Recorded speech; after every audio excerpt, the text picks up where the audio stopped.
Hello, everybody. This is Joshua Hatton with the One Nation Under Whiskey podcast.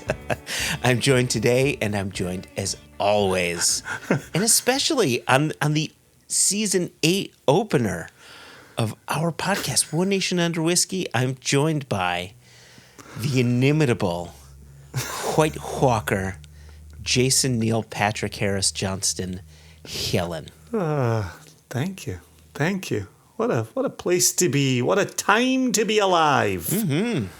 What a world to inhabit. So here we are, February 21, or for our... What a day. For our international listeners, 21st February of 2024. And so far this year, Jason, we made an announcement that Single Cask Nation has joined the Artisanal Spirits Company family. Huge, absolute huge move for us. And the right Indeed. move, I think we'd both argue vehemently. 100%. Right? 100%. And then you fast forward from January into February, and you go to... You don't really get your thumb on that button very long before you get from January to February. Well, you got to ride that. You got to ride that high, right? It's a fast forward. It is a fast forward. You go to ludicrous speed, and we get to, listen to this, Jason, February 8th, a.k.a. 8th of February, which is, in 2024, the 12-year anniversary of us actually selling things as an independent bottler. And on that day, at the World Whiskey Awards, it was announced that we had won Independent Bottler of the Year. We were announced as icons of whiskey. Yes. Icons. Well, I mean... I'm iconic. You are You're iconic. You're like That's... Britney Spears with the snake around her neck. Which February 8th did you pick for the starting of us selling things? February 8th, 2012 is when we launched membership sales to Single Cask Nation. And then later that year, we began shipping bottles. And the reason why I remember it is I was working another job. This was before I was, full cloth into the industry. And I was working another job, and I was at a trade show. And I remember saying, I've got to use the bathroom. Can you guys watch the booth?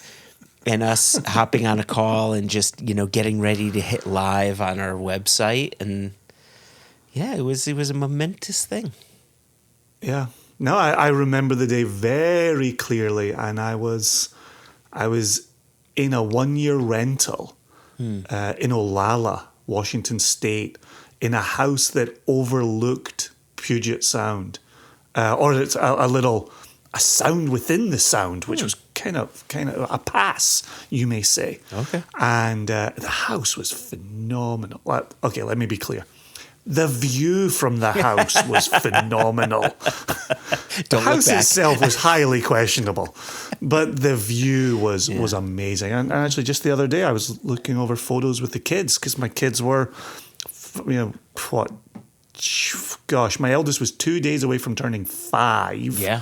And my youngest was 3 months away from turning 2. Mm-hmm. So, as we were saying to our wives while we were in Kentucky for the awards banquet, we launched a company at a time when we had very small children, and our 2 wives were incredibly supportive and made unbelievable sacrifices so that we could start doing what we did. So I'll tell you though, there was one time, at that time I had my day job where I was traveling a lot. I had the 2 kids like you did, starting this company with you, and I also had a full-time band. And I just remember Haida saying, "Something's got to give," and the scared person in me said, "Is she about to divorce me if I don't make one of these things?" That's all I hear. Even 12 years later, that's all I hear. So. but no, you made that point about the date when we were at the banquet or when we were celebrating afterwards. Mm-hmm. That was incredible symmetry to have February 100%. 8 be, 2024 to become an icon of whiskey and have that perfectly reflect February 8 of 2012. So Right. a 1 in 365 chance of pulling that off. Of course, this year was a 1 in 366 chance of pulling off. So look at that. even more difficult. So with that in mind, and I know we need to get to our interviewees. I'm really excited for our guests today. But with that in mind, just to sort of at least close my portion of the loop in this conversation, as a company, our first partnership, our first distillery that said, A, we want to work with you, followed up by B, we want to be the first distillery you bottle whiskey from, Isle of Arran. I was thinking about what bottle to bring with me to the awards should we win the award. And it was my bottle of Arran. It's the 15th anniversary bottling, their 11-year-old from the Amontillado casks. I was very happy to see you pull that out on the night. You're always happy when I whip that out. And I knew you could not resist. Episode 1 of year 8, knew you couldn't resist. isn't it always to the penis with me? I think that's the first time I've said that, Jason.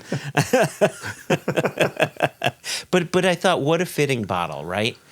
It's an anniversary bottling from the distillery who wanted to work with us out the gate. Why not open that up on the end of 12th anniversary of our company selling stuff? Yeah, well, and the fact that our first tasting post-award was doing a history of SCN tasting at Jack Rose. Yeah. And right. Bill Thomas pulled out his bottles. Yep. And we had our very first Arran in that. Like, that was a wonderful thing to return to as well. And, to celebrate Arran and Glenmurray and Benriach. Gosh, even Cooley got poured, which is a bottle we get asked about amazing. a lot. Yep. Even that got poured. So, yeah, my offering, I really was happy to see that Amontillado Arran from you. My offering was a bottle that Jess actually acquired for me and sent over, which is an SMWS called Muscovado Pipe Tobacco. Oh, yes. And it comes from the Tobermory Distillery, 17 years old, and it spent some time in a former Lefroy cask, which makes for a very tasty treat. Very, very rich. Yep.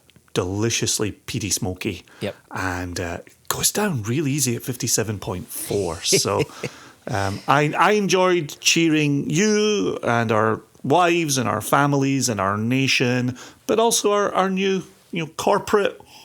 I don't like saying owners. I think it sounds gauche. I like to say our new corporate friends. Okay. All right. Yeah, I like that better. I was going to go with corporate partners, but friends sounds that much more, right?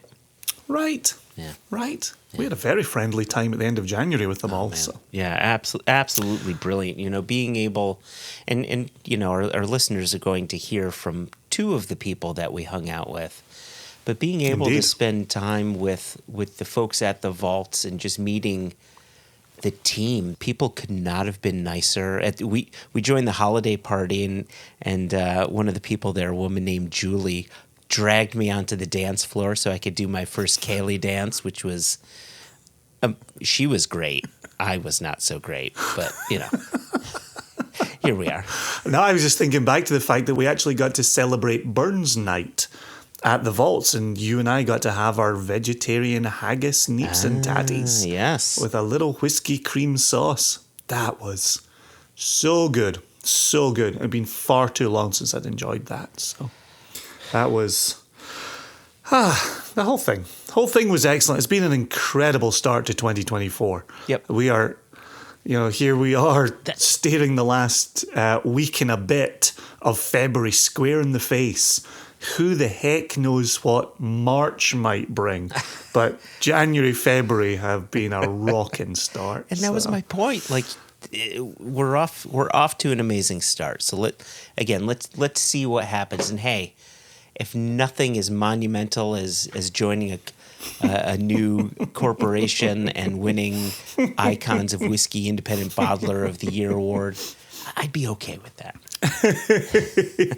Well, I can tease this. We'll circle back to this later in the episode, but we will have our first combined release to show that we're still Jason and Joshua, we're still Single Cask Nation, and we have the support of Steve Hawley over here. We've obviously got Jess overseas, and we've got ASC.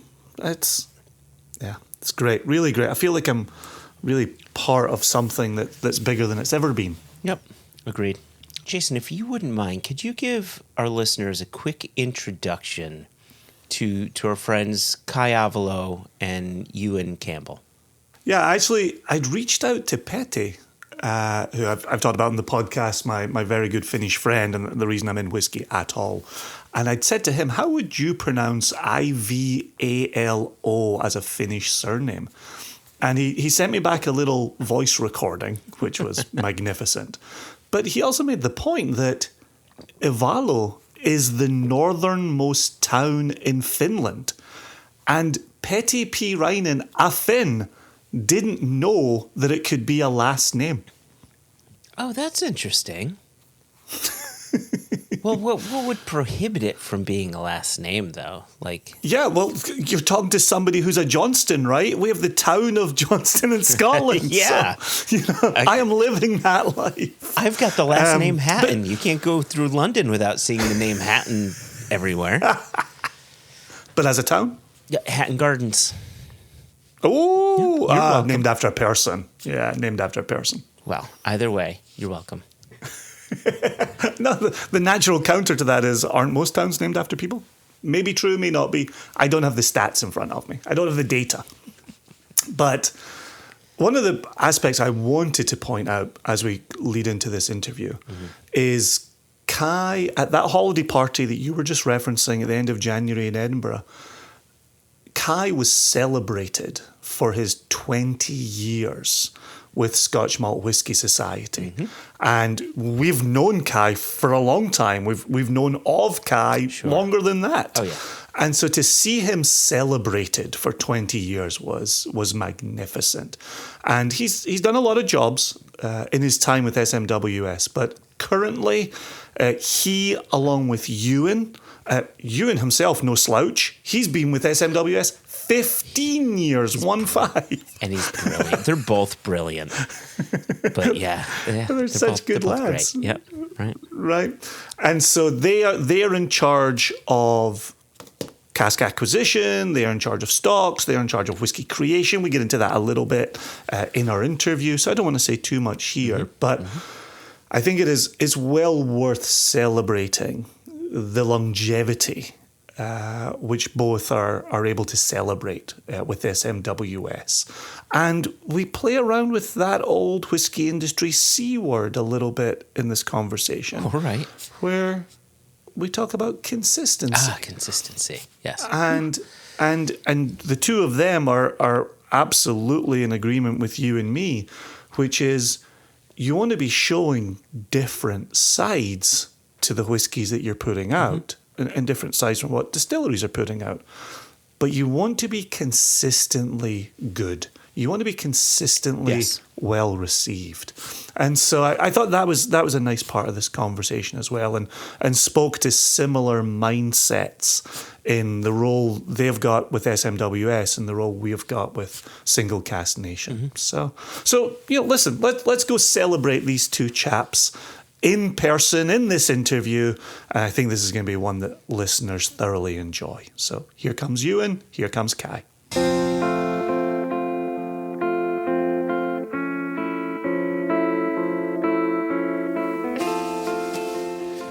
We're sitting here in the vaults. It is a wonderful Edinburgh day outside with dark clouds and bright sun and lots of rain. It's lovely to be home, even though I'm a West Coast guy. It's nice to be home as I sit here on the East Coast.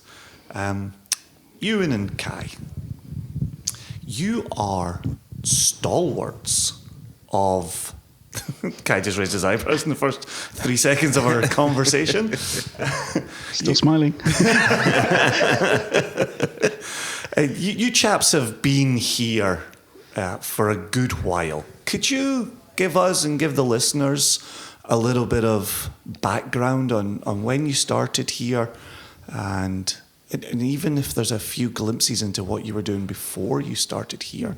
Kai, I know you've had a long, storied, illustrious, did I say long? Long yes. career in spirits. Tell us a bit more. Yeah, this is my 20th year at the Scotch Malt Whisky Society, so that's long enough, I guess. That's a good number. I, before that, used to work in advertising, in marketing, but long-term whisky enthusiast, which very much from my student days and beforehand in Aberdeen as well, when back in the day in the late mid-late 80s when there was only about 3 single malts available in a bar, kind of thing, which is difficult to think about. And I suppose my first encounter with the Scotch Malt Whisky Society really was upstairs here, I think 1998. The agency I was working for was pitching for the Macallan account. Okay. We camped up there for a couple of days for inspiration and developing our pitch and what have you, and we won the business on the back of it. So that was a good first encounter with the vaults and the Scotch Malt Whisky Society. And then fast forward 2004, decided I want a career change. Wanted to, I guess, in advertising, there was sort of a joke that you're making a silk purse out of a sow's ear. And I wanted to go and work with a product that I really loved, really believed in. Yeah. This opportunity came around and I joined. So I originally started as sales and marketing director, but got involved in things like the tasting panel quite early on. Had a real interest in getting to really understand everything about the world of whiskey. In 2010, there was a bit of a restructuring going on, and essentially I took over the whiskey side of things itself as well, selection, bottling, all the rest of it. And really, I've had that since 2010 that I've looked after. And so, yeah, it was, obviously through until 2015 when Scotch Malt Whisky Society became independent from Glenmorangie at that stage, and we started the Artisanal Spirits Company. I was a director of that as well for a few years. And then really my role's now focused on whiskey and supply chain. So essentially my responsibility is everything from right at the beginning, sourcing the liquid, the selection process, obviously working with Euan on that side of things that he'll expand on, right through to bottles that have been produced from our supply chain site in Uddingston, heading out the door to members in the UK or on pallets heading around the world. There you go. I already have follow-up questions for you, but let's get you in on wax before I'll then pivot back to UK. Yeah, so this is my 15th year here. Those are two great numbers. Yeah, and I'm 38 this year, so it's quite a lengthy stint of my maturation has been at SMWS. First got into whiskey in the early 2000s at university, when I proudly had my 3 supermarket malts on my shelf in the dorm. And I worked in a whiskey shop between terms. Okay. So, I was surrounded by whiskey and whiskey books for a lot of the week in between those term times. And I really got the bug. In 2008, I took the chance to move up to Edinburgh, wanted to live in Edinburgh, and there was a job going at the vaults. Okay. So I began working as a bar person late 2008. It was just after we had a relaunch, actually. The iconic green bottle that we use now just came out a couple of days before that. Okay, yeah. So it was all happening at the time. It was a wee bit of a baptism of fire as well. After my first shift, I was asked if I'd like to go and sit on a tasting panel, which was chaired by Charlie McLean. I'm not sure if they really took into account my scores or my opinions at that stage, but it was a great chance to kind of get to know how things worked in that sense. Yeah, and I've done lots of different jobs for the company, whether it be involving organising tastings around the UK. And then in 2013, I joined Kai at head office working in the whisky side of things. So at that time we were owned by Glenmorangie, and so it was a slightly different landscape. We had all of their kind of procurement and supply chain and bottling helping us out. And in 2015, when we left, all of a sudden, we had to kind of learn how to do all that ourselves. And the day-to-day for me will be, Kai and I will be looking at strategy for what we need to buy. We'll be looking at existing stocks and wood strategy and how we want to develop the flavours that we've got coming up. And, we've got everything from 0 to 50-year-old casks in the warehouse. We've got ongoing panels every week or so.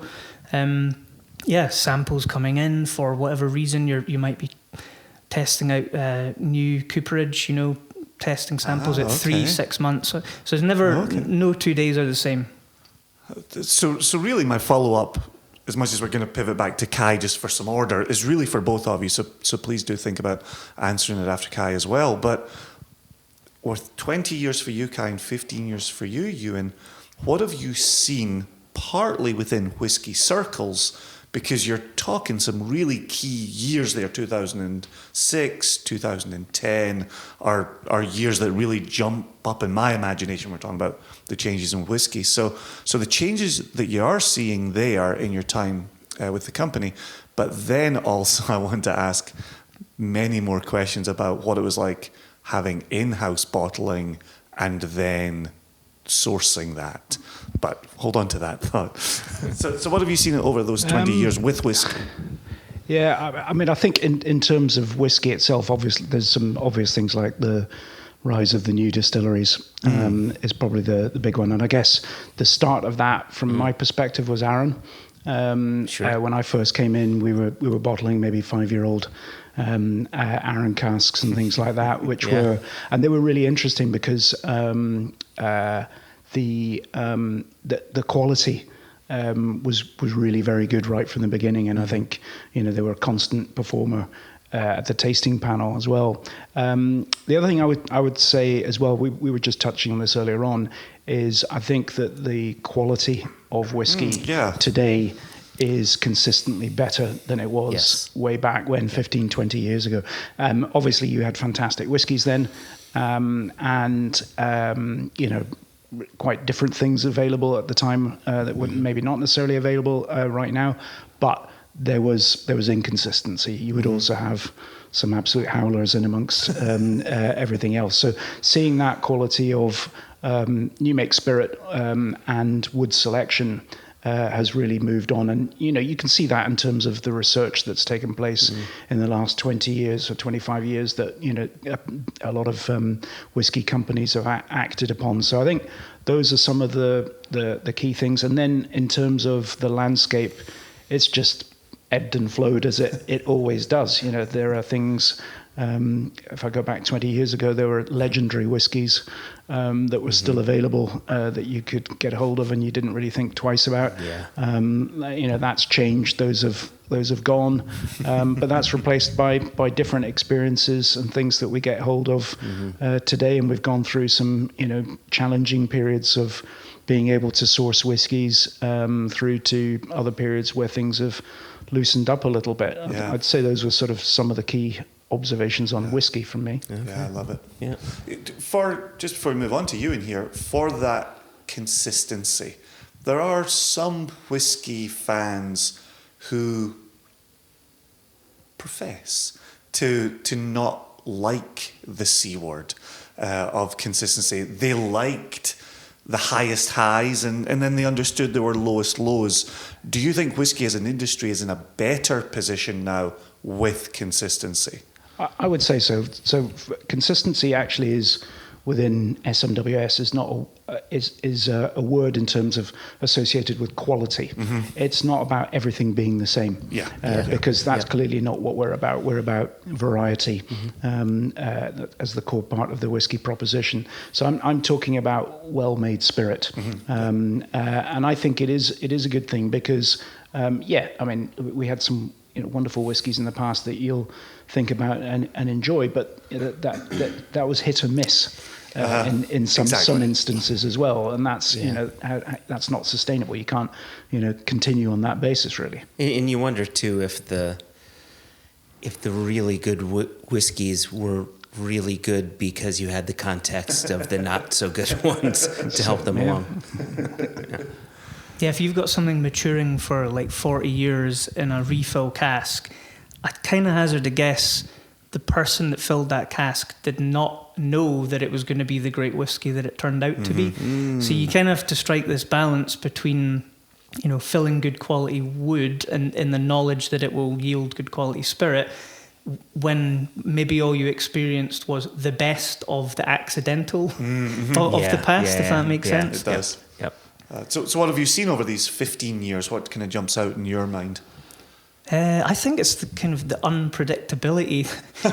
It's always an interesting ride to, as Kai kind of alluded to it, supply is very interesting, whether it's wood or spirit. At the moment we're seeing the price of bourbon barrels has gone absolutely through the roof. Yeah.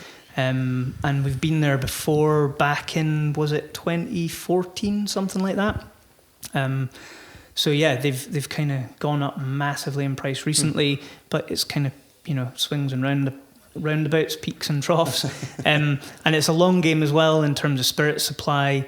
Some years you might get a distiller saying, "Sorry, we can't do anything," and you just that's fine. Let's chat next year, and then the opportunity is there for one reason or another. So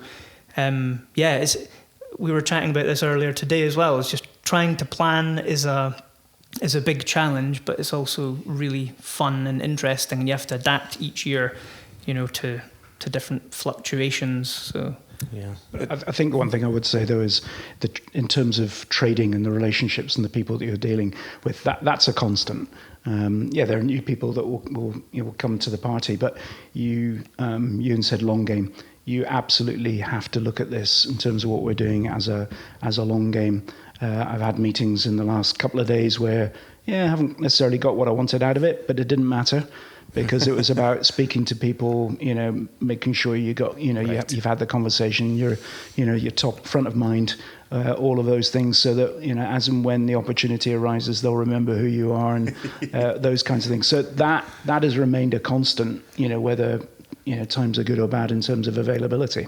Well, and something that Joshua and I have always talked about, where this industry is such an industry of personalities, of people, of relationships, as you're saying here. And one of the things for us being in America and coming over to Scotland and doing a week's business in Scotland, we were lining up meetings. We were, facing as many people as we could over the course of that week. And then you go back to America and yes, you still have Zooms or, I nearly said Skype or Microsoft Teams or what have you. But it's not the same. It's not the same as just showing up in someone's office, having a coffee and catching up and discussing the industry.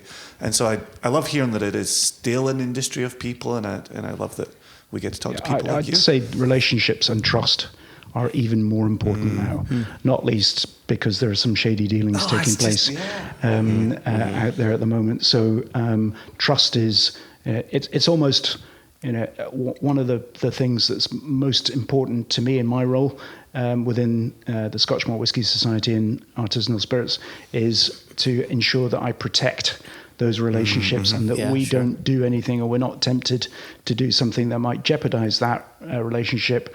We're also, we're category ambassadors, really. As you guys are the same in the same place. We're not going to say anything to criticise, the Scotch whisky industry. It's not to say we're going to support things that we don't necessarily believe in, and we will call out things. But at the end of the day, it's also a bit of bite the hand that feeds involved in this. But trust is super important to us. Yeah.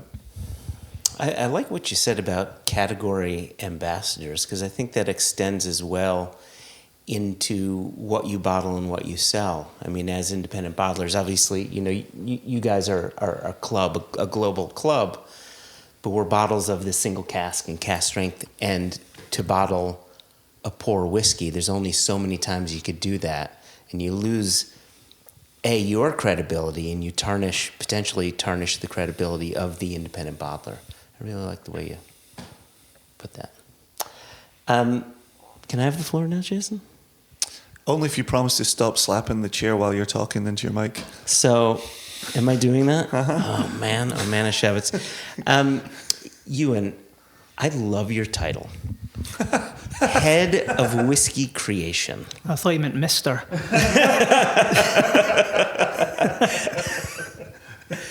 And I'd love to hear exactly what that means to you, and what you do to create whiskey. What does that encompass? Yeah, I guess on the face of it, because we started as doing single cask, single malt whiskey. Yeah. There's perhaps not that much creation in there, but over the years, as we've become more like masters of our own destiny, filling into wood of our choice, then you can start to see where we're shaping that spirit from the very start. So even in single cask selection, I'd say there's an element of creation in that, and then particularly we've got an additional maturation program with a big focus on sherried whiskey. We really enjoy sherry cask matured whiskey. Steering spirits in different directions, making sure they're spot on for bottling, and then there's a lot of fun to be had in our kind of experimental range, which you'll see in clear glass bottles. Yes. Where Where we do some blended malts, some single malts, but they're small batches, and they tend to have really interesting stories, or I think they're interesting anyway. Where you might focus on a specific cooperage, or you might focus on a specific type of wood. Like we had one where the cooperage was selecting staves based on them having a higher than average lactone content, which kind of gives you those creamy coconutty vanilla flavors. Yeah. So we made a product that used only those casks to kind of provide those notes. It's really interesting. It's about looking at the wider industry and taking inspiration from that. It's about looking outside the whiskey industry as well. We had one inspired by some cognac methodology in terms of moving casks around moving spirit around through different casks and really kind of nurturing it in a way that perhaps is slightly different to is done in Scotch. Sure. Élevage kind of idea. Yeah.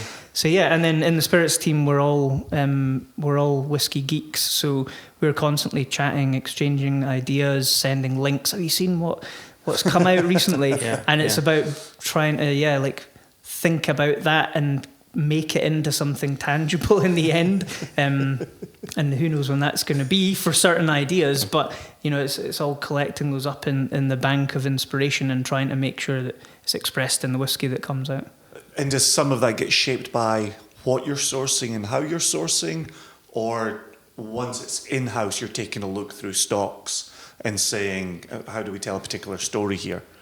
We're always trying to source as large a variety as we can, because that's kind of core to what we're looking to offer.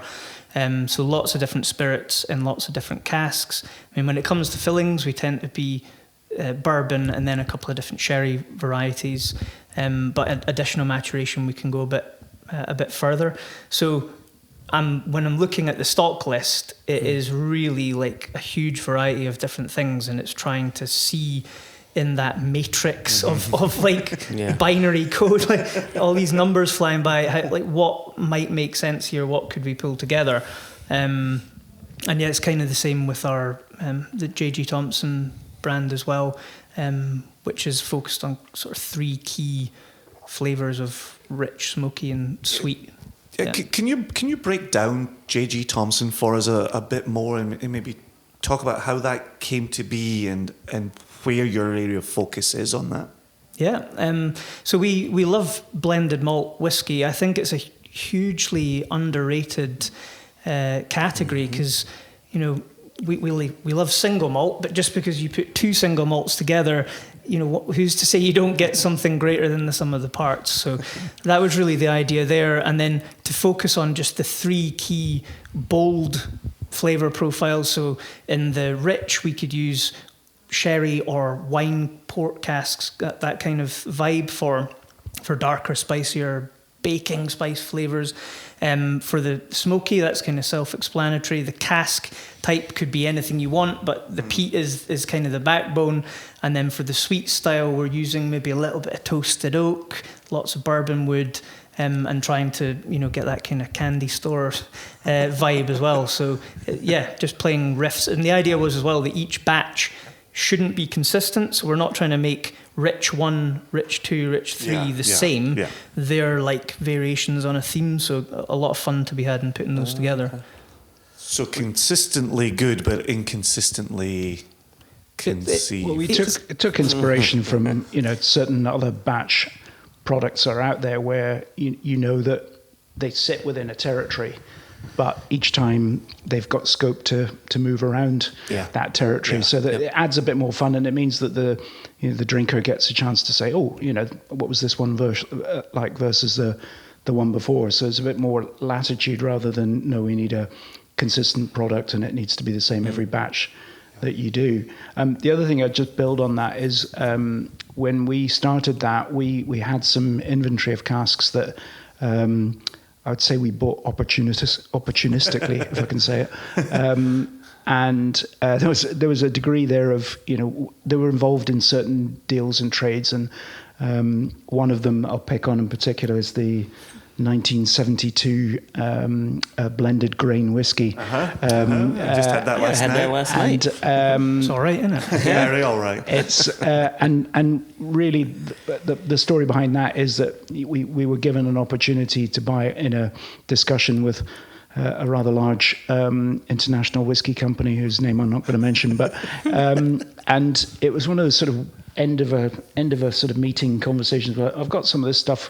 Would you like to try it? And we sort of went, yeah, all right, send some samples. And then Euan and I got the samples, and we were trying it. We just looked at each other and went, wow, that's fantastic. Yeah.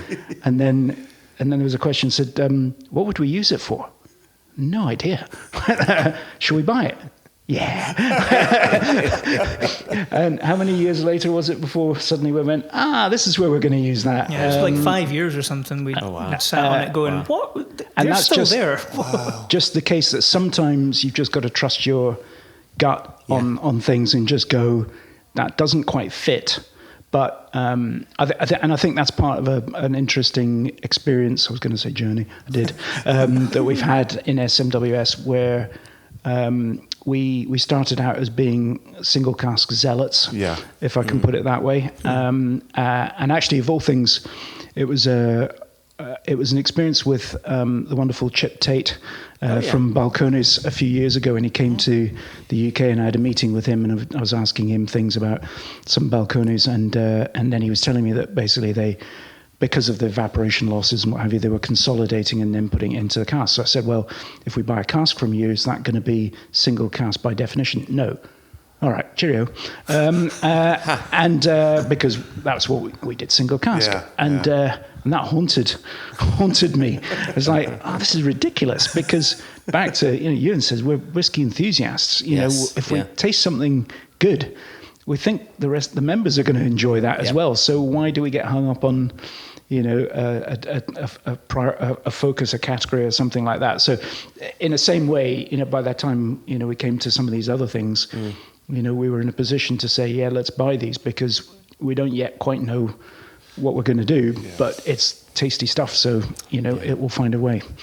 Well, and Joshua and I were talking about that this morning, walking through Edinburgh and coming here, where that ability to speculate, that ability to lay down whiskey was a dream for us. It was stunning, just being a two-man company, we were in a very different position than artisanal was. And for you to be able to make these larger decisions, it was so striking, and now we're within that inner circle, and it feels pretty amazing. But to that point, and this is a bit of a selfish question, but it gets back to Jason, what you were asking about when once you left Glenmorangie as ownership, and you didn't have a bottling hall anymore, and now you do have that. We're in that position where we were for 13 years working with third-party bottling halls,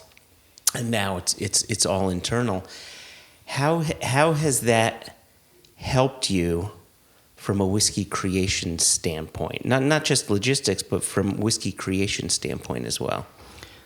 I would say one of the kind of great examples of that is when we're making a small batch that has reduction. Yep.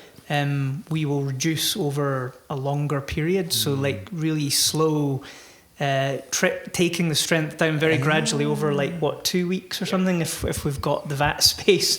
Yeah. So having that kind of control and our own team, and you're not, you've with a third-party bottler, and there are some great bottlers out there, but you're tying up their ability to produce for other people. Mm-hmm. Yeah. Whereas with it under our own roof, you've got this extra level of kind of creativity and maybe care that you could put into your own product. Yeah. So that's been really cool. That's great. I think in general, what I'd say is, and I'd very much reiterate what Euan says about the third-party bottlers. We spent 39 out of our 40 years in the Scotch Malt Whisky Society, largely using third-party bottlers, and they did a fabulous job for us, and particularly during the likes of the COVID period. I mean, it was amazing. I mean, it was a horrendous time.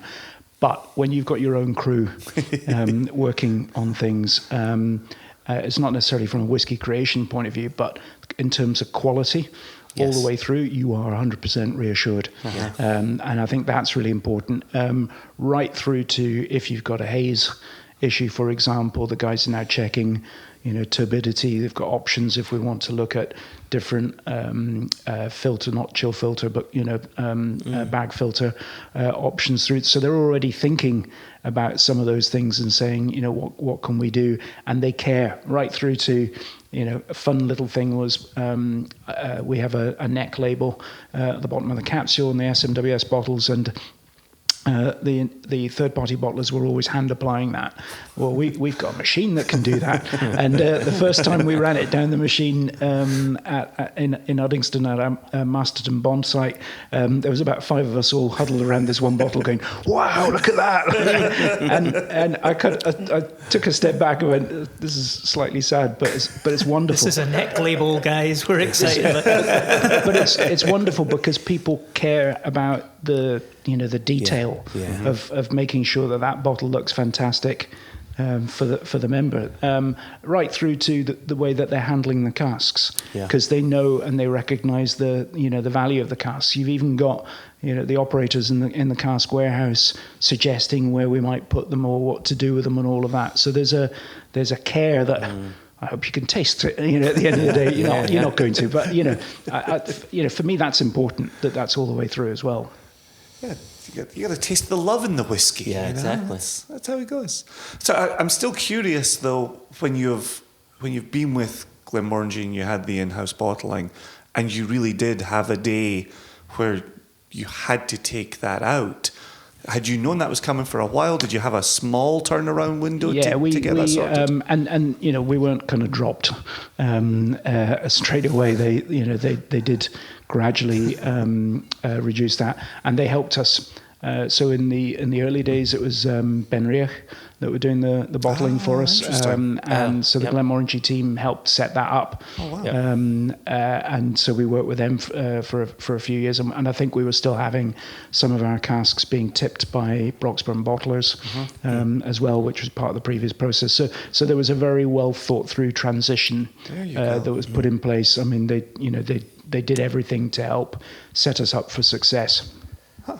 So were you working with Ali Walker on that, or was he part of that? Was he there at that time? No, I can't remember.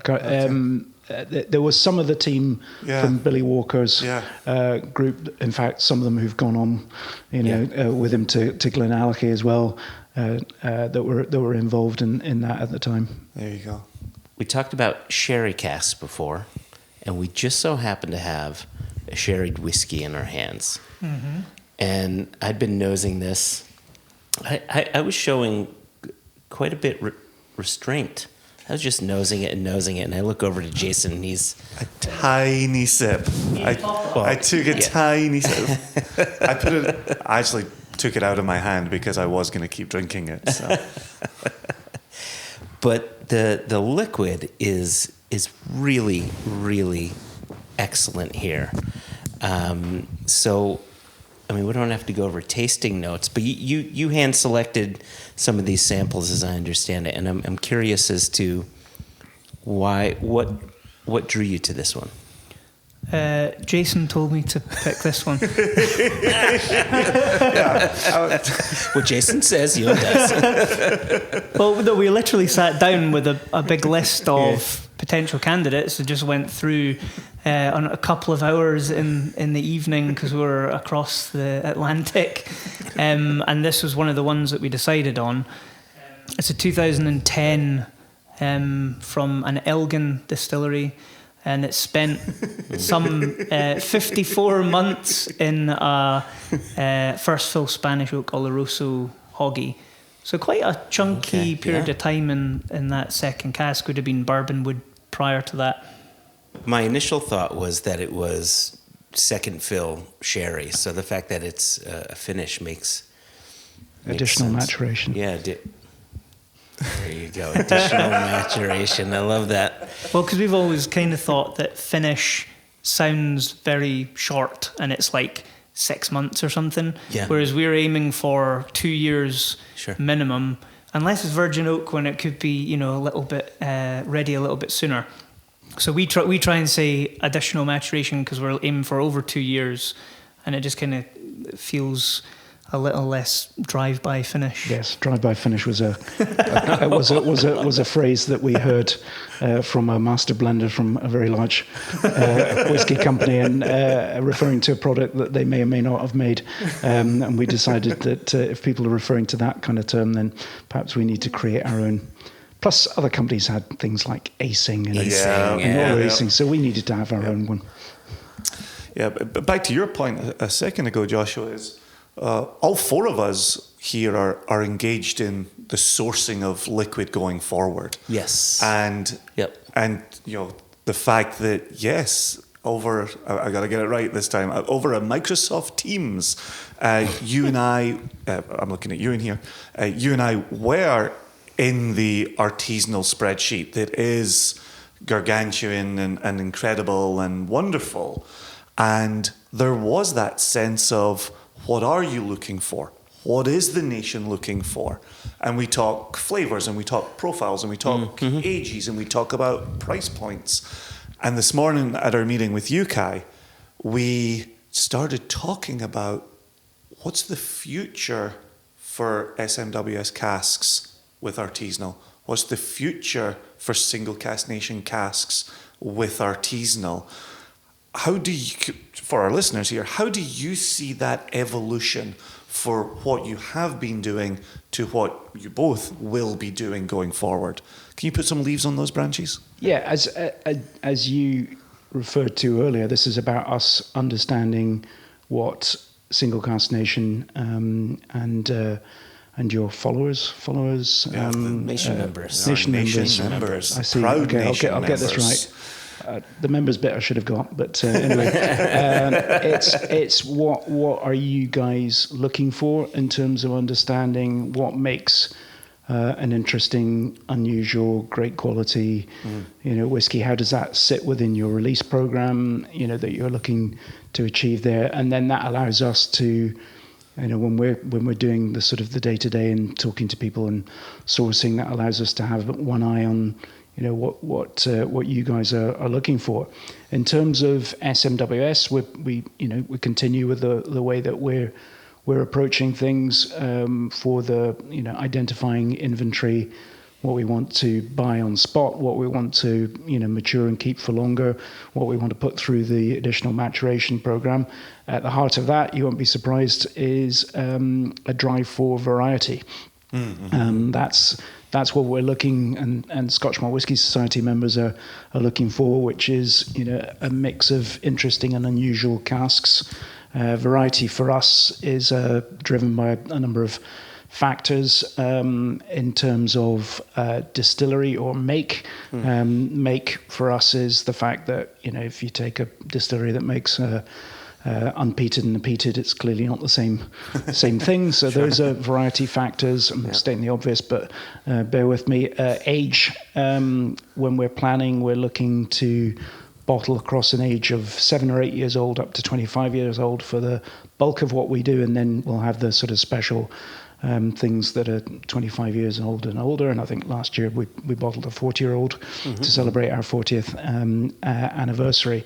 And then the final variable for variety is cask that we just touched on earlier. So I have no idea how many different cask types we have in the inventory. It's mind-boggling, and Euan can kind of touch on that if we want to go there.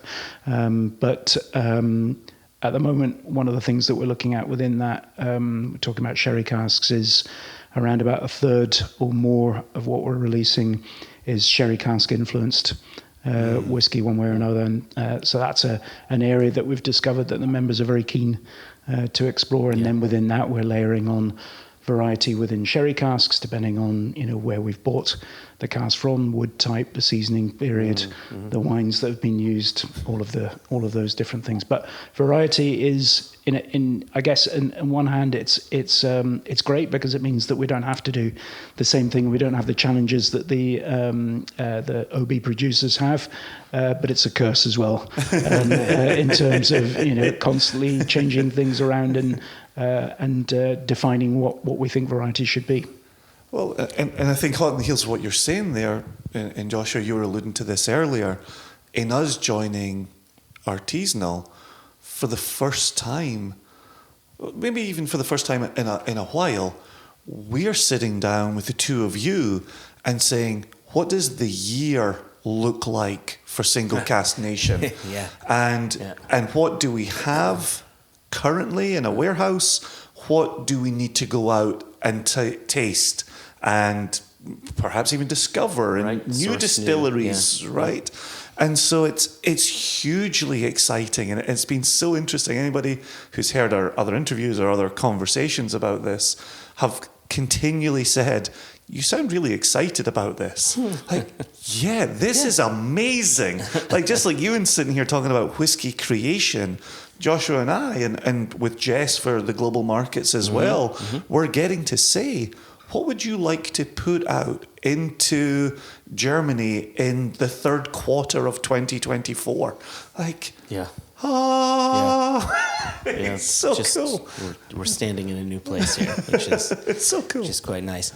I love that you're focusing on this increase of sherry matured whiskeys for your own outturns. I wonder, however, are there certain distilleries that you might want to say, maybe we don't do sherry with them? And what would those reasons be? Possibly. I guess we always have kind of rules of thumb, but then being the kind of rascals that we are, we'll try and experiment and test things out. So I've always been of the mind that if you have quite a meaty spirit, maybe produced with a worm tub condenser or something, I might be more inclined to use an American oak sherry cask with that to complement it with sweeter tones. But then we've used Spanish oak, which can be a little heavier and more spicy, and you're like, oh, that works as well. So it's kind of just about judgment, really. But over the years, we've kind of found out what works or what works better. It's always a learning experience. I love that, the idea of looking not just at sherry and potentially different varieties of sherry, but different varieties of oak. Do you take cask size into consideration as well? Butts versus puncheons versus hogsheads? Yeah, we don't tend to use too many sherry butts. They're very good. They take a bit longer to mature, so you get a bit more of a delicate influence there. but they are quite hard to handle. and you've got, I'm trying to think of what the weight of one would be, but you're talking like 800, 900 kilograms or something for a full sherry, yeah, but I'm guessing. Oh, I think so. No, maybe not that much, is it? What's the weight of 1 litre of alcohol at 60%? It's probably alcohol? about half a ton then. It's probably... So if you've got... How long have we got? Yeah, well, let's backtrack. Let's do some of the sums. So if you've got 500 litres and it's at like 92% density or something, so you're at like high 400s, and then you add potentially 120 kilograms for the wood. Yeah. So you're... Yeah. Anyway. Does this make good podcast? This is awesome. This is so great. cool. Oh my gosh. Nobody has worked out the weight of a butt on the podcast. And this is episode 1 of season 8. Yeah, so thank you. Wow. Trailblazer. Well, I'm just off the top of my head trying to think of it. But anyway, hogsheads are the preferred vessel. We have used quarter casks as well, which are obviously quite intense. And then recently we commissioned some 200-litre barrels to season with sherry, just to see if we could discern a difference between hoggies and maybe get a bit of a balance. So it's a bit more intense than a hoggy, but... not quite as intense as a quarter cask. So what should be 125 litres. The one thing I'd add on this is all of this is on the back of a lot of visits to Jerez and meeting lots of different cooperages, bodegas and what have you. So this is really about, I think the other part of the equation, at the risk of stating the obvious, is really good quality casks. And also...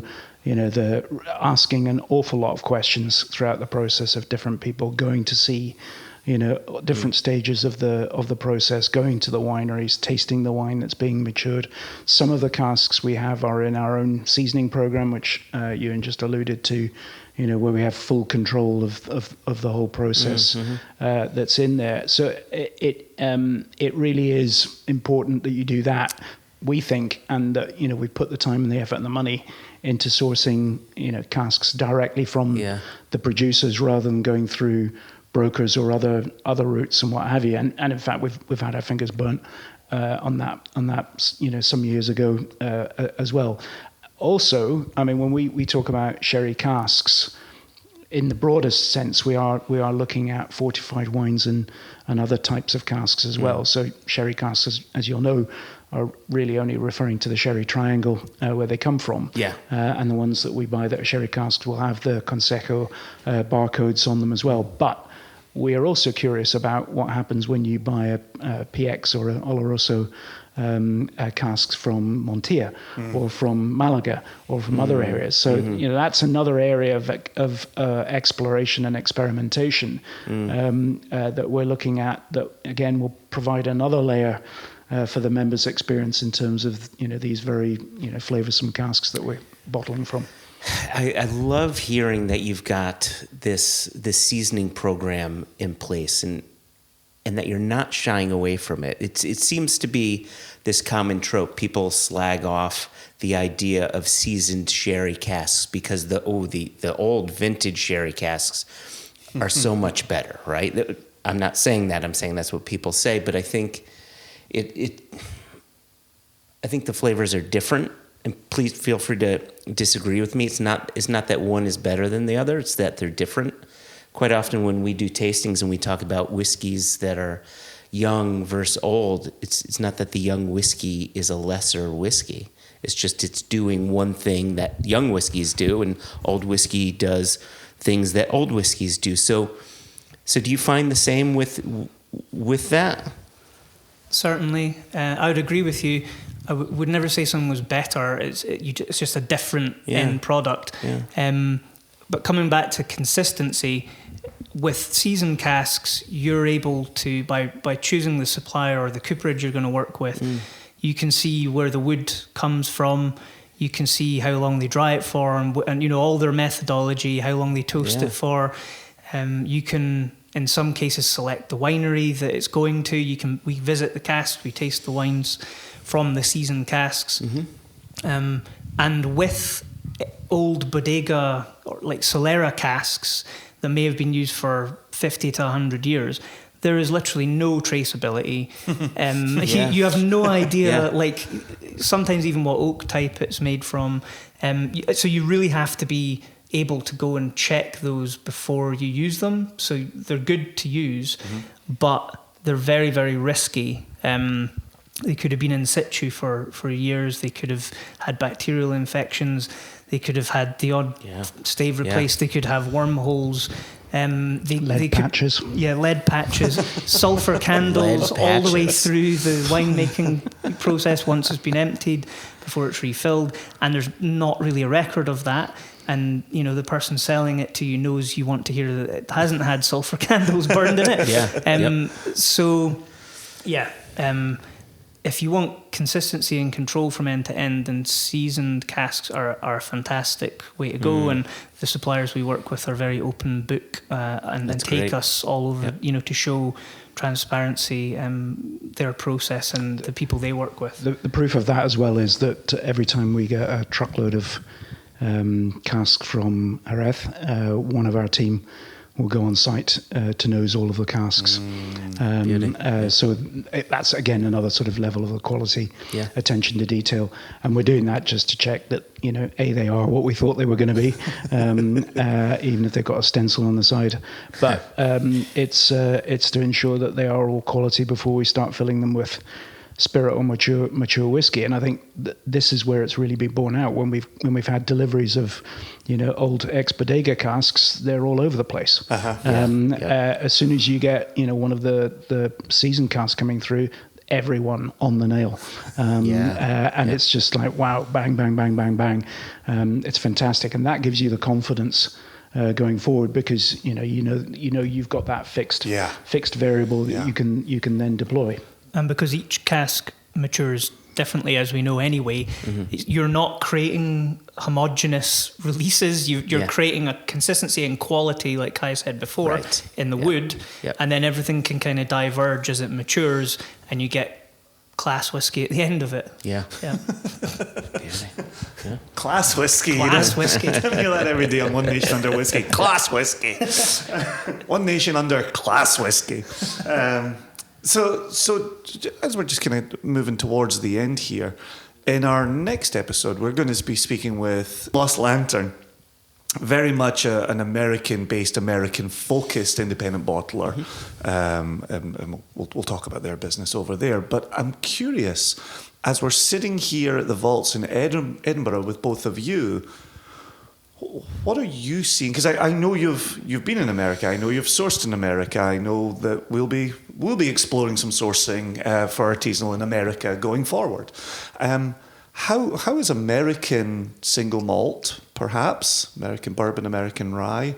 How does that do within SMWS? And do you have any members coming in asking for key numbers, even if we can't then say what they are? I'm not yet sure we've got to the stage of key numbers. I think because they're still relatively infrequent that we're bottling, you know, the people who are interested in bourbon and rye in particular are going to come in and buy those and you know, and enjoy them. I think that American single malt is, there's definitely a following for one or two of those, and I think, but you'll know this better than we do. It's in its infancy. It's in the foothills. You know, it hasn't even been recognised officially in America, for goodness' sake. And I think anytime I'm speaking to people, I have to feel sorry for them, having to explain what it is and why the mash bill is just one grain. Although obviously some of them engineer that in. And you know, for good reason in terms of the flavour, thinking about, you know, Westland's five grain, you know, mash bill and things like that. But then, you know, you hear them saying, oh, you guys make Scotch, you know, like that, and they're having to explain what. So it's a really tough ask. And then on top of that, particularly because we're selling to established whiskey markets, which is where the society has presence, they're then up against Scotch whiskies that are maybe better understood, known, have a higher age statement on them as well. So you're combating all of those things. Having said that, you're definitely starting to see a following for those that have a really, I think, a distinct flavor profile. So you could just stay in Seattle alone on that one. On one side you've got Westland, then you've got Copperworks. Nice. I like both of them. Absolutely love Copperworks. That's just got a real richness to it in terms of what they're creating. And certainly from my perspective as a whiskey enthusiast, I will look out those things because I really like what's going on. And I suppose the other thing, if we take single malt in particular, is I suppose a phrase that would make our hearts sink would be somebody, creating single malt whiskey in another country saying, yeah, it's really like Scotch. Yeah. Because we've got quite a lot of Scotch over here. We don't need to go to other countries. What we're looking for is their innovation, their thinking, I don't like the word terroir, I don't kind of believe it, but there's something in that they've taken inspiration locally to deliver that. But I think we are still in the foothills, I think, particularly outside of the US. There's an interest in amongst the American members for sure about American whiskey, but I think in other countries that's still developing.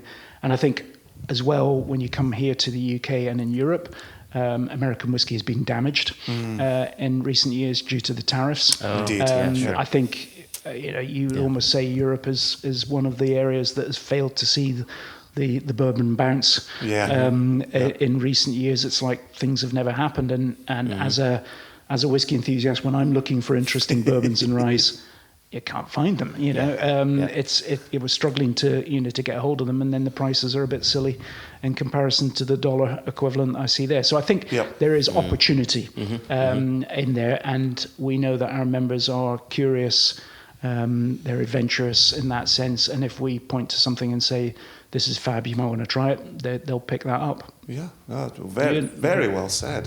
Euan, have you... What he said. but as Mr. Whisky Creator, there you go. Have you spent a lot of time exploring the qualities of American spirit, the way you're talking so well on Scotch, meeting new casks and different varieties of oak and so on and so forth? Have you had a chance to play in the American whiskey sandbox? Not quite as creatively as with Scotch, again, because we've got such an abundance in the warehouse. But being able to taste a lot of samples from different distilleries and see what they're doing and their take on things, again, it all goes into that bank that I was talking about that the whiskey team have. And you never know when an idea might crop up. I think we're really open to the use of new oak with different toasting profiles because of American malt whiskies and seeing the results there. And I think sometimes in the Scotch industry, people shy away. And it gets used a lot, but I think sometimes it's a bit of a...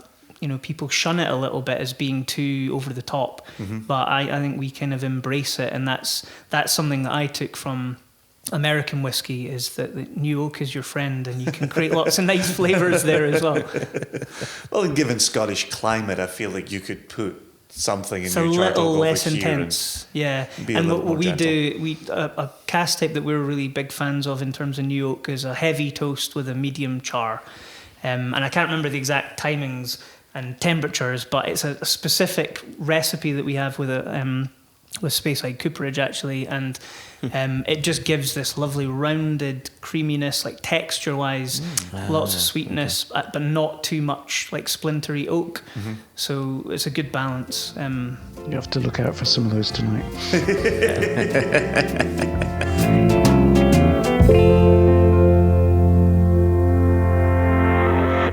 Kai, Euan, thank you both so much for joining us. It was really nice of you to take a little time out of your day to talk to us about what it is that you do, how you do it, why you do it, a bit of the history, which I thought was cool, getting to learn a bit more about J.G. Thompson, which is a name most people don't know about, but I think should, because the whiskey's pretty damn cracking. There's another part of the conversation that I didn't include in this earlier bit, and it's how they taste their whiskeys through their panel, which I thought was absolutely brilliant. And I just thought that it would be good to sort of bring that in a little later into the episode. Yeah.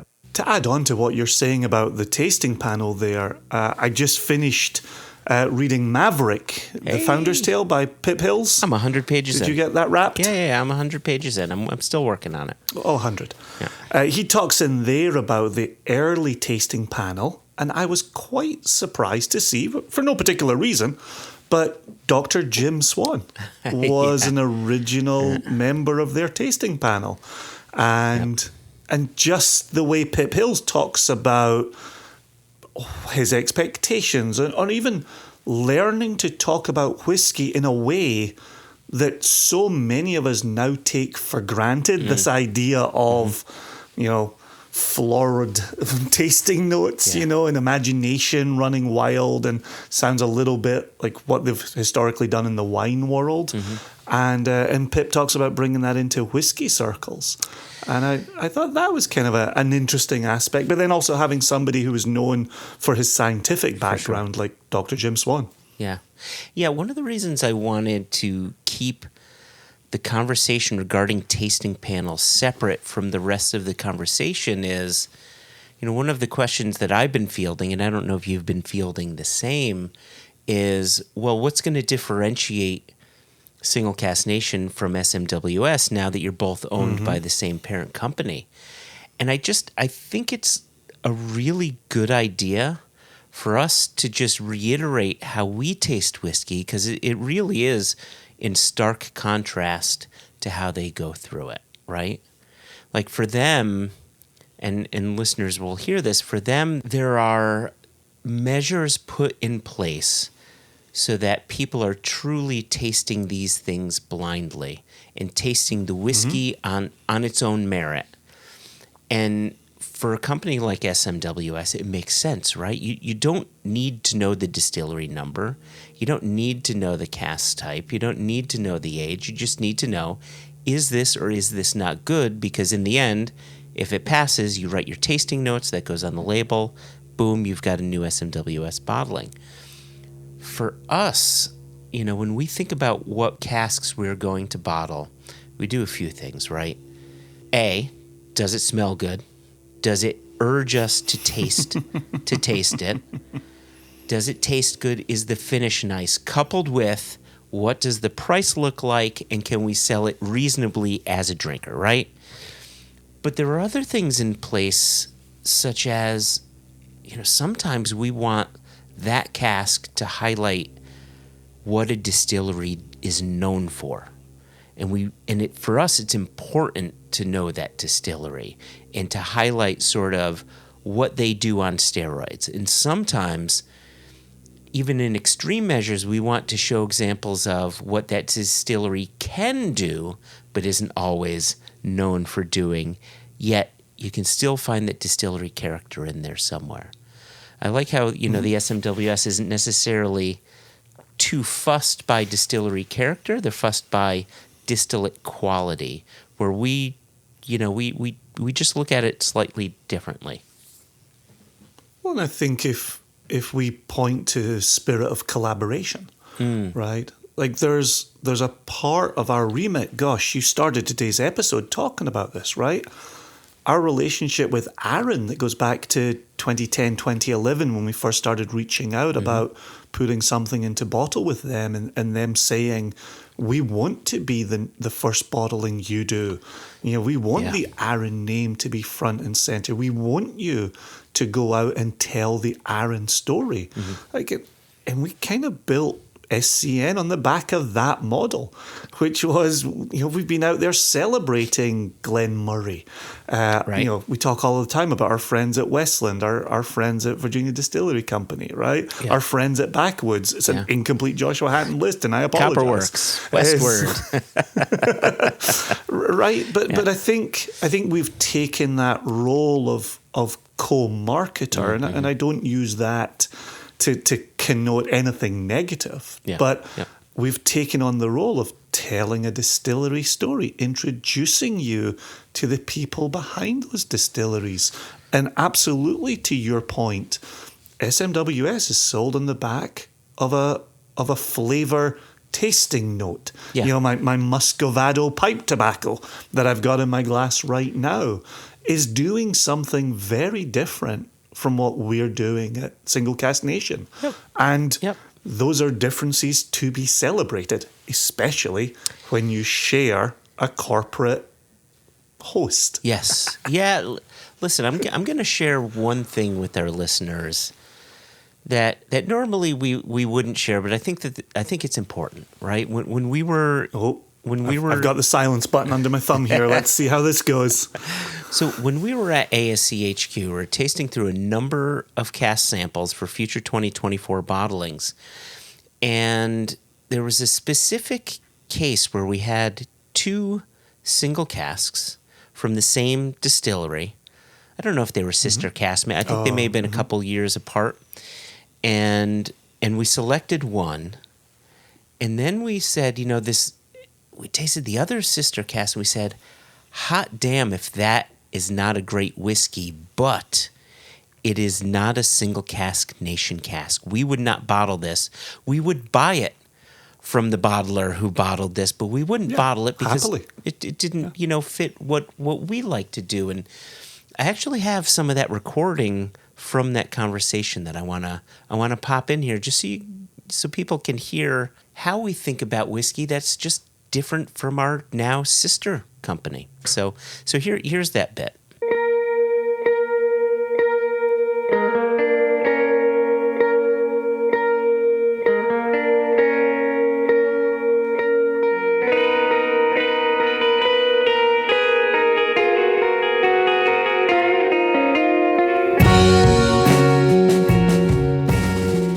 Did that thing again where I sniffed the microphone rather Already than did it this go around. Right.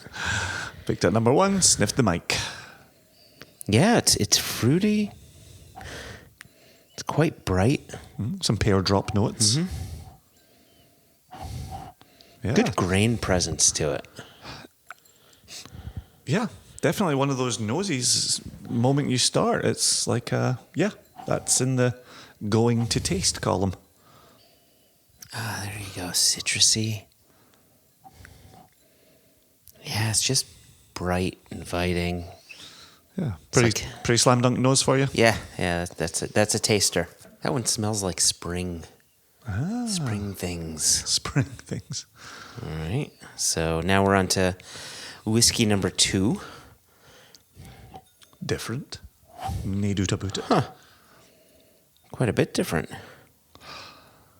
Far less bright.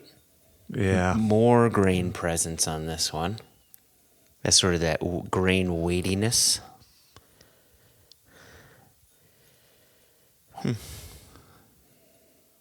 Equally interesting.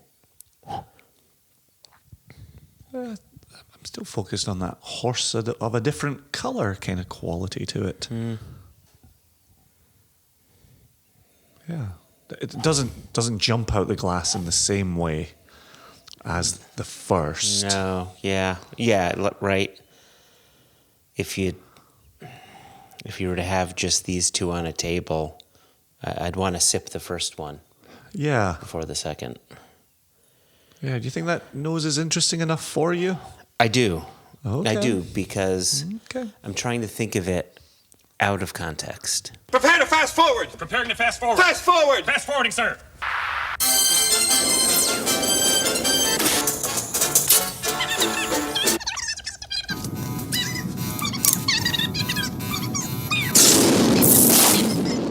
Oh yeah, we're sticking our nose back in number 2. Okay. Yep, sticking our nose back into number 2. And I quite like that. It's from that industrial family where it's a bit like typist eraser or window putty or maybe a latex glove kind of thing. Sometimes a hard water note for me. Yeah. Hard water distillery style for me. Yeah, right. Like and I'm just throwing out a random name, but like a Glenglassa. Exactly. Right? Exactly. Yeah. However, I'm getting quite a bit of lemon on this. Oh, lovely. That's a nice note. I wouldn't go so far as to like call it a lemon curd because it's not overly sweet, but there is that citrusy quality, that brightness to it, which I like. A little lemon pinwheel. All right, so that one's a yes for me. That became a maybe to a yes. Yeah, I'm glad we kind of explored the context of it. All right, Jason's got number one in his mouth.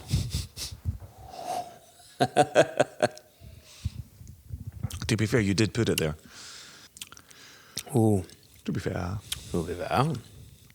Oh, that milk chocolate. Straight through the center of the palate. And bright. Real bright. Fresh. Invigorating. Zesty. Yeah. Effervescent. Right? I think it's got that little effervescent, like, zip to it. Zing. That's a tasty treat. Yeah. And even just sitting here, sometimes those lighter, zestier whiskies can pass through the finish quite quickly. This has got oils layered on the tongue and a nice, long, lingering, warming finish as well. Yeah. So, you're tasting these blind. I know what the distilleries are. And I would argue that this is well within the distillery style, house style, and very true to it. So that I like. Very nice. Yeah. I think that's a selection. Sorry. That's a selection. It's for people listening here, I realize for some things we're putting out, specific notes on the nose, specific flavors, and in some instances we're not doing that. Yeah, I just straight up like it. Right? It's for us. We're looking for that connective tissue from nose to palate to finish. Is it interesting? Would I want to open it? Would I want to share it? Once we say yes to a whiskey, then, even though we get notes immediately, then we really dig in and look for those notes. We don't necessarily do it immediately. No, this is a selection process. This is not the writing of notes. Correct. We're also, getting through a few samples, so we don't want to dilly-dally. All right.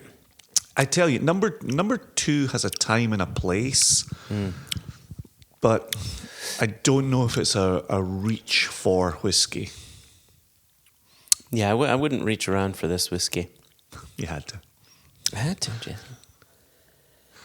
What do you think of it on the palate? Yeah. Well, I've only had the one sip, right? I want to see what happens. I'll tell you, that's good weight. It's quite a bit more fruity than the other one. I think the first one that we had a good bit of milk chocolate on it. I would go so far as to say it's a good whiskey without being a single cask nation whiskey. There you go. Well said. I feel like you and I are sitting here looking at each other. Yeah.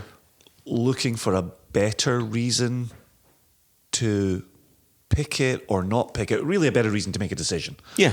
And I think anytime you and I are looking at each other for reasons, I think we know it's not speaking to us. Yeah. It's not speaking SCN. Yeah. But there's nothing wrong with it. Honestly, if it's a weird thing to try and describe, but it's not quite textured enough or luxurious on the palate enough or... Yeah, and at the same time, though, should this show up in someone else's bottle, I wouldn't be upset 100%, if I bought it. 100%. I just know it's not a Jason and Joshua selection. Yeah, that's an interesting one. Yeah. Okay.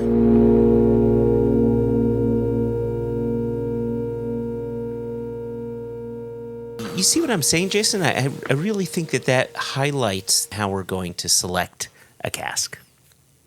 Or not select one. But I think it's a very interesting moment when you say we're not going to select that for SCN, but I wouldn't be upset if I purchased that bottle from another independent bottler. Like, that's a weird thing to say. It felt weird even when we were saying it, and you and I agreed wholeheartedly with each other. Yeah. We totally understood what we were saying about single cask nation and what goes into our bottles. Well, I think, when I buy whiskeys from Cadden Heads, or if I buy it from Gordon MacPhail, or, insert independent bottler here, there are certain things that I expect those bottlers to do. And that particular cask I wouldn't expect from Single Cask Nation. So that's why we said no to it. So, and I buy from those independent bottlers, right? You buy from those independent bottlers. So Absolutely, I do. Again, right? Everybody has their reasons for bottling this cask or that cask. And it was nice to be able to sort of stand our ground a little bit and say, yes, we sell in the U.S., we sell in this country and that country, but we don't need to bottle that. We can let that move on. So, speaking of what we put in bottle, and before we return to the audio with Euan and Kai about the tasting panel, do you want to wake up the paper boy? I'm so glad you asked. I mean, it's 2024. Fucker needs to wake up. Extra, extra! Read all about it! Life story of Playboy Penny! Extra, extra! Extra, extra! Read all about it! Me and that Playboy and So we have plans afoot for a host of releases. We're not going to cover them all this very moment, but we are going to let you know about them and their existence in this very moment. Mm-hmm. We have the first 3 Single Cask Nation online US releases. Mm-hmm. Almost ready to go. Almost. We have the 3 Single Cask Nation online US follow-up bottles almost ready to go. And just to be clear, almost ready to go simply means we're just waiting for the stuff to hit the port, be released from the port, go into our warehouse, so then we can start selling. Stuff is bottled. I just wanted to clarify for our listeners. And we have US retail that definitely fits that remit of waiting for it to clear port. Mm-hmm. And then that'll start making its way through distribution in the United States. You'll start seeing that on retail store shelves. Yep. So more information coming as that starts to happen. And then we stand on the precipice of our 6th global release, helmed by Jess. And that is getting aligned and will soon be ready to go as well. But without getting into the weeds, I should say we will have Jess come on in a future episode talk about the next or the 6th global release. But I wanted to draw attention to the first 3 bottlings that are going to make it to US online release, Joshua. Do you want to tell listeners about those first 3? I think it's likely best to start off with one of our newest collaborations, right? There's distilleries we work with directly, and you'll look at our labels, and there's a logo on it that says Spirit of Collaboration, right? As mentioned just moments ago on this very podcast. Exactly. And so this is going to be a 5-year-old from a sherry cask, an Oloroso hogshead, from the Ardnamurchan distillery. Jason, I've told you this. I've told the listeners this. Ardnamurchan has made it into my top 5 distilleries of all time, period. They can't do wrong. I'm so happy about this one. So 5 years. This will be our first Ardnamurchan release in the United States. Correct. We did put an Ardnamurchan into global retail with Jess, and she reports that went great. You talk about how much you love Ardnamurchan. Steve, our new Steve Hawley, talks about how much he loves Ardnamurchan. When we saw the response to the global retail Ardnamurchan, there's a lot of people who are very much in love with this distillery. So I'm beyond excited to bring this to the US and put this out for the nation over here. Yep, for sure. Yeah, and at 58.3% alcohol, it just drinks like an absolute champ. Again, in sherry, it's unpeated, but you don't need the peat. It's just going to shine like a diamond. It's just really great Highland whiskey. Yep. Yeah, right. And then following that is yet another spirit of collaboration. And this time it's with our friends once again from down there. It's That's it. Lee and Bree. Yakandanda. Lee and Bree Atwood, owners of Backwoods Distillery in Yakandanda, Australia. And this one, right? This gets back to that Single Cask Nation cinematic. What did James Saxon call it?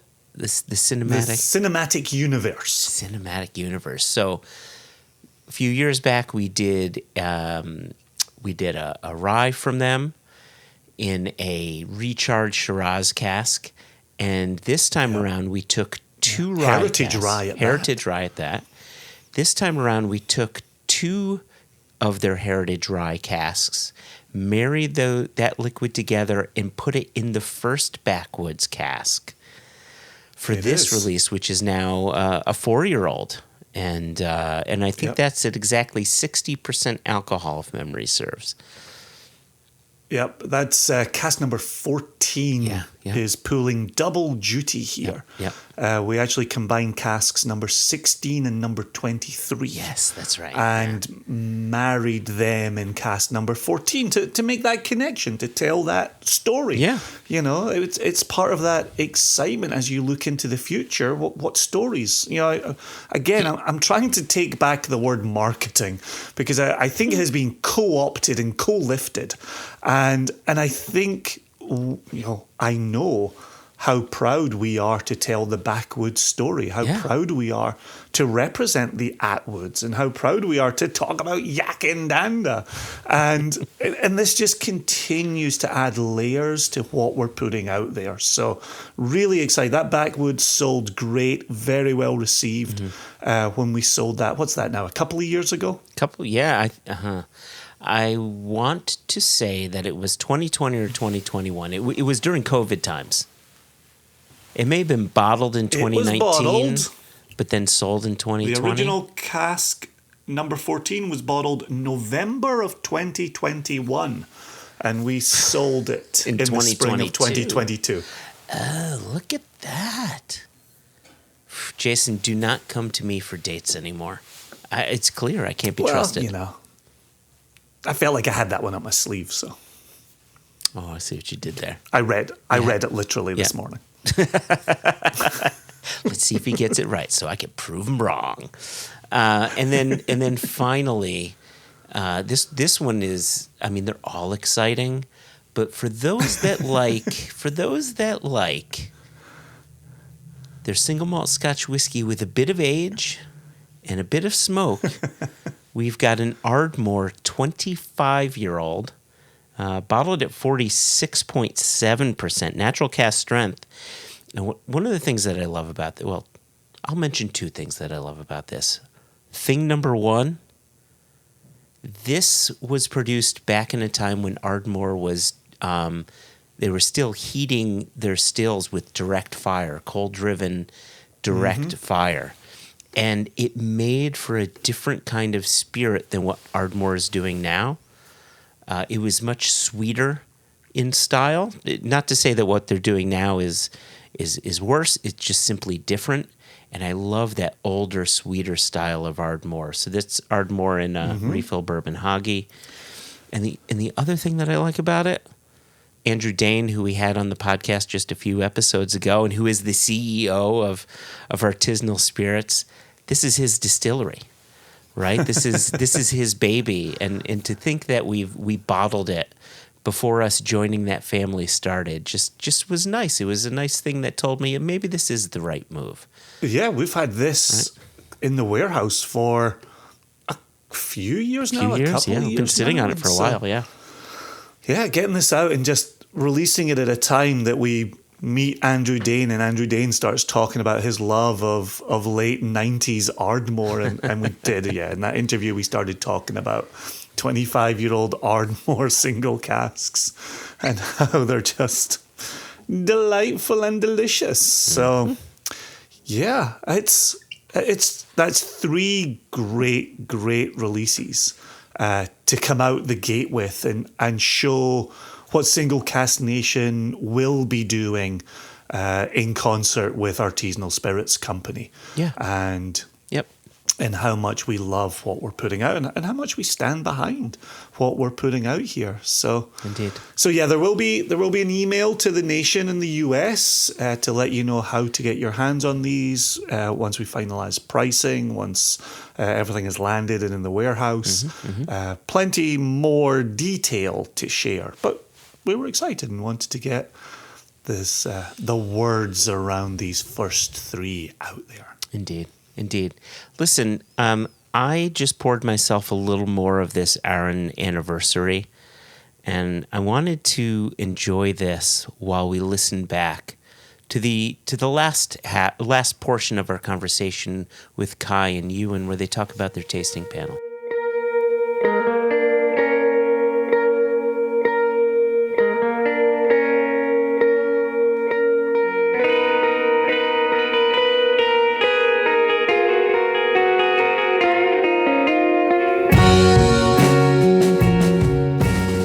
Listen, before we get out of here, there's one thing I've always found fascinating, which is your selection process. And it's different from ours, right? Jason and I get together, we nose, we taste the samples, it's yay or nay. Sometimes Jess will join us for global market things as well. But you guys have a panel. It's not just you two selecting the casks. So can you just go, like our listeners know our process, but it'd be good to hear from your mouths what your process is for casks. So we have a thing called the tasting panel, which has been around since the very early days of the society, after it was formed in 1983. That panel comprises of about 20-odd individuals, some of whom are members of staff of the Scotch Malt Whisky Society, and then we have quite an eclectic mix of different people that are part of the panel. We've had people who are ex-whiskey industry, blenders, people with no real connection with the whiskey industry, all of those different things. They all have to go through a sensory analysis, evaluation process that we have based on the similar panels that are done elsewhere and with the Scotch Whisky Research Institute. If they pass that, then they're essentially on a bit of a probation period to see how it works, because sure. you can maybe discern certain flavors and aromas, but can you come up with the language? Can you describe? Do you get stage fright? All of that kind of panel fright. Yeah. The panel meets about twice a week. Euan mentioned earlier on. And they'll assess around about 10 samples at a time, which is a small number, but they go through a hell of a lot of detail in terms of how that works. I'll maybe let Euan explain that in a second. I suppose the main point I would make is that panel has full authority in terms of its judgment of the whiskey. So if I think this is an amazing sample that's going to the panel. I'm really looking forward to seeing what they say, and it passing. And Euan's the same, and they come back and say, "No, we don't like it. We will not bottle it." Wow. That's been the case right since the beginning. We'll put. I think I'm not so sure it's on the bottle now, but back in the day, we used to have a statement saying that. That's because we don't put the name of the distillery on the front of the label. Members have to take a bit of.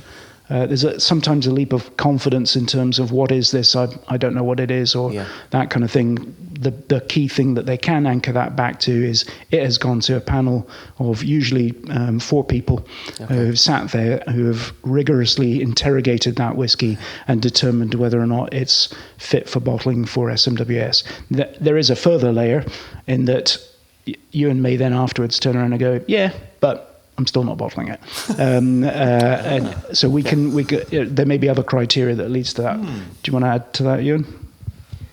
Yeah, I think the important thing for the panel is that they are impartial and they can focus on the flavour and the experience element, because we see everything behind the scenes. So I could have a pet project, a prototype product that I'm really excited about, but they don't know anything about the history of it or what it's going to be or why they're tasting it. They're just looking at what's in the glass. So their feedback is really, really important. And quite a lot of the time, thankfully, they agree with, if we like something, they like it too. But that's a really important thing, is to have this kind of sounding board to get other people's opinions. We're all whiskey geeks. Again, I said that before. So to be able to chat with them, and we take part in some of the panels as well. And people have different strengths and weaknesses and different ways of describing things. So we can piece together an interesting sort of hive mind of whiskey fans to assess what we want to consider for bottling. When you're sitting in on those panels, are you careful to avoid leading the witness, or do you sometimes feel like you do want to give a little bit of that backstory to further understand what's in the glass? So the way that we do it kind of prevents that. We have an app online that all of the samples are uploaded into, and when we taste the whiskey, it's done in silence. So we will. Joshua and I cannot imagine silence. Well, so the way it works is we give a kind of colour rating. We've got a colour chart. I'm not quite sure why we do that. We've been collecting that data for one day it'll be used. One day we'll use it. We've got a lot of data on colour. Then we've got neat nose, score, taste, score, add water, repeat. Okay. And then right at the end, we will all share our thoughts. So there's no isn't this this is brilliant, guys, isn't it? There's no leading the witness. It's right at the end that you come together and share your opinions. And then there's a lot of chat, I imagine, much like your guys' tasting sessions. And at that point as well, they'll recommend what flavour profile. So our whiskies go into one of 12 flavour profiles, and it's a consensus there that decides what that profile is. Very cool. And the last bit to it is, does the selection have to be unanimous? Can one person have veto power to say, listen, I hear what you guys say, but I just don't think that this is going to work? You can't really make a rule for it. You kind of have to look at each assessment on its own merit. So, if something's going to be really old and valuable, you definitely want it to be unanimous. But if someone doesn't like it, but it's just because it's not their bag, it's not because they're getting flaws, you might speak to the panel chair. So always have a kind of more senior person heading up each session, and you'll just ask them, what did you think about this? I see that so-and-so didn't like it, and they can provide a bit of guidance on that. But you take each one as it comes, and we've got all the tasting notes and everything written out that come to us after the session. So there's a lot of data to kind of pick over and go, actually, I think that's definitely okay, even though one of 4 wasn't as keen as the other 3. Wow. Yeah. Or we can just put it back to a different panel, just to see, get a double check. There's an issue with it. It might also be that one of us or a few of us in the whiskey team decide to try it then afterwards to then decide, do we want to put it back, or is there genuinely an issue? I think there are certain off notes that clearly, as soon as you see it being mentioned, that's a flag, and you want to go and explore that, and then pick up. You'll know that some people are more sensitive to certain compounds. So things like, for example, sulfur.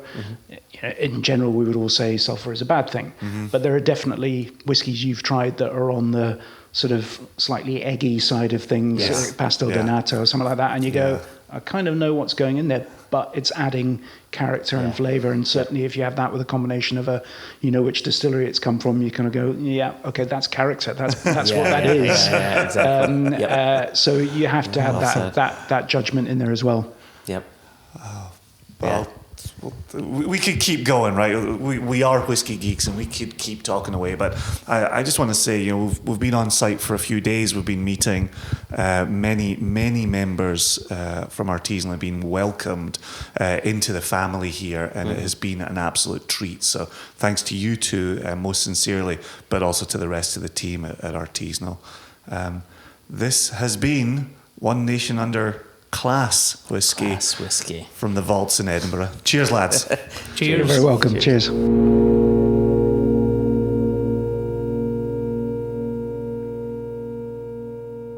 Once again, sincere thanks to Euan and to Kai for their time, for their good humour, their good spirit, giving us a peek behind the curtain on the tasting panel as well. I'm glad we could return to that part of the recording and really enjoy it. You had recharged your glass before we went into it. I recharged my glass during it. So indeed. I'm happily sipping on a little more Muscovado pipe tobacco. Which is a great title. I just love saying that. So lyrical. Yeah, I know we need to get out of here, but I just wanted to bring this up again. Thinking back to the earlier part of our conversation with Kai and Euan just on the fly going about the weight of a sherry butt and the liquid inside. He says, if it's 92% density and it's like, and he's just like, boom, boom, boom, boom, boom. He's like, I hope that makes for good podcasting. That was brilliant. God, I loved that. Just as you're casting an eye backwards there, I'm thinking myself about my induction to the keepers, and at our table was Kai. Yes, and at the end of the night, got to share a couple of words with him, and he handed over his business card and had said, "Hey, you guys need anything? Don't hesitate to reach out." That was October of 2022. 22? That was 22? That was 22. See, there we go. You got me back on the 22. I would have said 21 for that. So here we are. And so here we are now, colleagues sharing a parent company. Like, it's amazing the direction life can go when you're receptive to various opportunities. So, what a blast. What a brilliant time. What a wonderful time. Our time in Edinburgh, our time in Kentucky at the Icons. Like, here's to what's next, Joshua. Indeed. Well, to you, to the listener, to Kai, to Euan, to Jess, to Steve, and I'm going to leave it there because that's the most incomplete of lists because there's 9 billion. To the nation and the listeners. To the nation and the listeners. Cheers, everybody.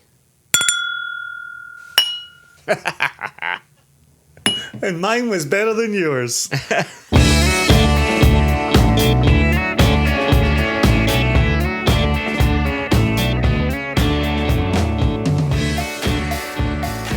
One elephant, two elephant, three elephant, four elephant, five elephant. Very good. I came and went. Some I took off a nanosecond, some I added a nanosecond, but I think it'll all come out. When it's just you and me, I can just watch your lips and fantasize. That's exactly where I thought this was going. Is he going to wet him? Is he going to wet his lips? Wet them? One elephant. Two elephant. Three elephant. Yeah. You made it gross. That explains why Haida was asking for my elephant impression last week. I said impression. Do you remember what you did on your 8th birthday? Do you remember your 8th birthday? Potentially. I may have got some red Chuck Taylors and then gone for a Chinese dinner with my mum and dad wearing my red Chuck Taylors. Ah, okay. Yeah, my parents got divorced that year. Oh, not that day, though. No, thankfully, not on that day. Way to make it about you. Technically, you have a birthday every year. If they were going to get divorced, it was going to be a year where you had a birthday. Yeah, it's funny. I don't remember my 8th birthday. What would I have been into in 1981? It would have been Star Wars. It would have been some sort of punk rock thing. For sure. We've missed a connection. I don't know what the connection is.